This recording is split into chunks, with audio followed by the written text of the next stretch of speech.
Welcome back to the Set Extension project. This is where we left off last week, and I'm going to do some modeling this week. And first I'm going to fix a problem we have here.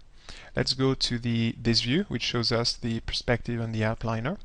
And what you can see here is the sky dome, which is going to get in the way, so I'm going to hide it. Let's call it sky dome, and I'm going to hit Control H. So it's selected, Control H, and it's gone.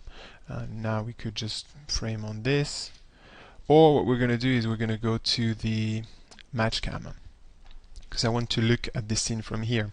So remember what we did last week. We matched the geometry to our background image, and we can't see the background image right now because I think I've hidden the camera. So let's go Show Cameras, and now we can't see the background image because we've got the building in front of it. But if I hit 4 to go to wireframe mode, I can see through the building, and now I can see the camera. So what's going on here that I'm not happy with? As you can see, if I hit 6, we're seeing the building textured for wireframe, so we're seeing through the building.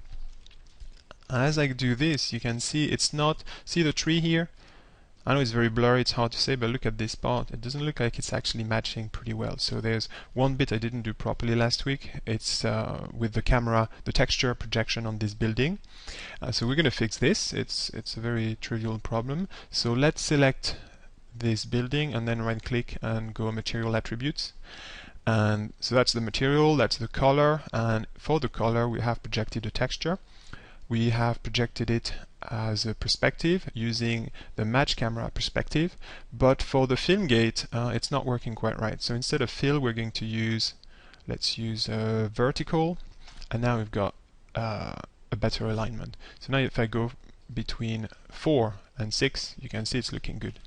It's looking good as far as we can see, but it's so blurry that we can't really see exactly if it's good or not. So how do we fix that?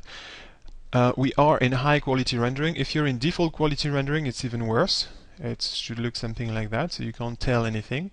High quality, it's as good as your texture resolution. So by default, I'm not sure what the values are because I change them all the time, but right now it should be 2048, and I think there's a little bug in Maya because although it's on 2048, it's not showing me that resolution here. So it has to be set to that value, and then you have to apply it if it doesn't work. So that's a bit weird, but that's the way it is. So 2048, which is the highest. You can't display in real time higher.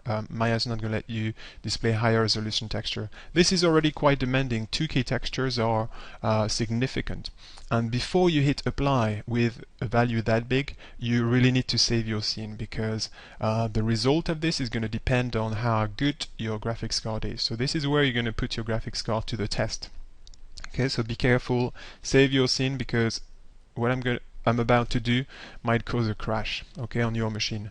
Mine should be fine, so I'm going to go apply, and you see it's taking a bit of time, and it should start to display the texture in its full glory.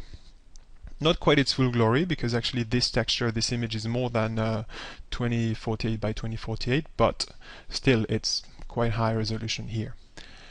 So now, having done that, I can go between 4 and 6, and I can see that the alignment is pretty good here. So that's good. So we can continue to work on this project